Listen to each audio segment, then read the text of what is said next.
All right, let's look at the derivatives of hyperbolic functions. All right, so here's another reason why hyperbolic function uses the notation similar to trig functions, right? Derivatives are very, very similar, maybe off by a sign for some of them, right? So derivative of a hyperbolic sine of sine of x is cosine, right? Which is same as the trig function. All right, derivative of hyperbolic cosine of x is positive hyperbolic sine of x. So the sign is a little bit different from a trig function derivative, but a derivative of hyperbolic cosine of x is a hyperbolic sine. So it basically goes back and forth, right? And the derivative of the hyperbolic tangent of x is hyperbolic secant squared of x, right? So that's the same as a trig function. Right, and all the reciprocal ones are very similar to the trig function ones, and but these are all negative, right, or minus sign in front of it. So derivative of hyperbolic cosecant of x is negative hyperbolic cosecant of x times hyperbolic cotangent of x. Right, so this is the same as trig one, and the derivative of the hyperbolic secant is negative. So this is a difference. A hyperbolic secant of x, a hyperbolic tangent of x. Right, it's fairly easy to remember if you remember the derivatives of trig functions, and the derivative of the hyperbolic cotangent of x is negative hyperbolic cosecant squared of x. All right, so this is the same. All right, so I don't want to go through the proof of all of them, but let's go through just a couple of them just to know how to get there. All right, so let's say we got the number one already figured out or proven, and let's do number two. So let's try to verify the derivative hyperbolic cosine of x is hyperbolic sine of x. All right, so I'm going to start with the left-hand side, and which is the derivative of hyperbolic cosine is what? E to the x plus e to the negative x over 2. And we want to take the derivative. All right, so let's do that.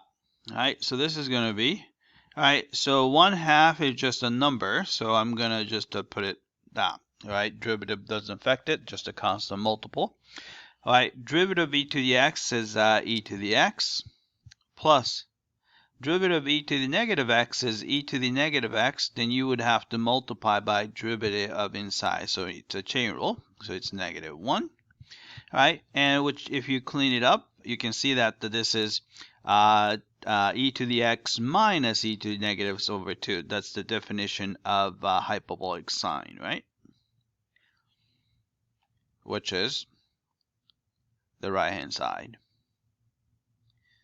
All right, so this verifies number 2. All right, and let's do another one, just one more. Let's try number 5. All right, see if we can do that one. All right, so if you start with the left-hand side of number 5, we're taking a derivative of hyperbolic secant. All right, so hyperbolic secant is 1 over hyperbolic cosine, right? And then we were taking a derivative of that, right? Then, so I don't like, quotient rule. I would rather use the chain rule. So you have a hyperbolic cosine of x. We can write it as a -1 power.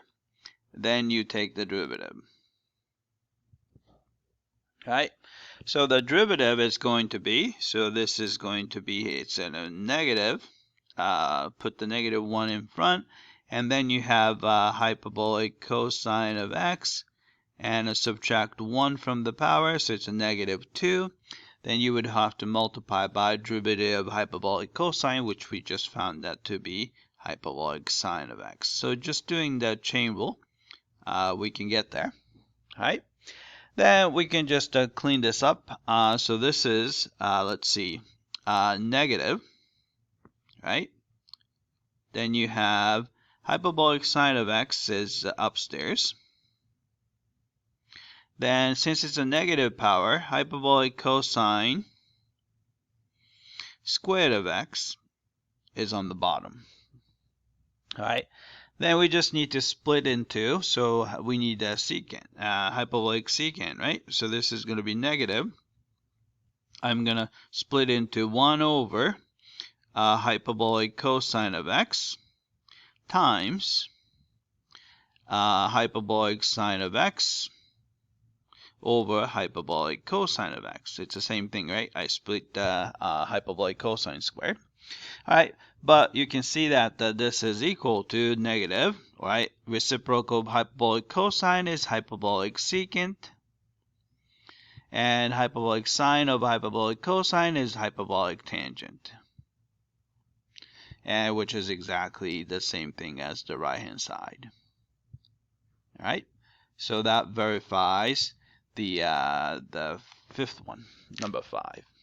All right, and as soon as you get the number 1 and then the number 2, you can do the combination of those to prove number 3 through number 6. So it's very similar, but as you can see, it's fairly easy to remember because they are very similar to derivatives of trig functions. But be careful, you just have to get the right sign.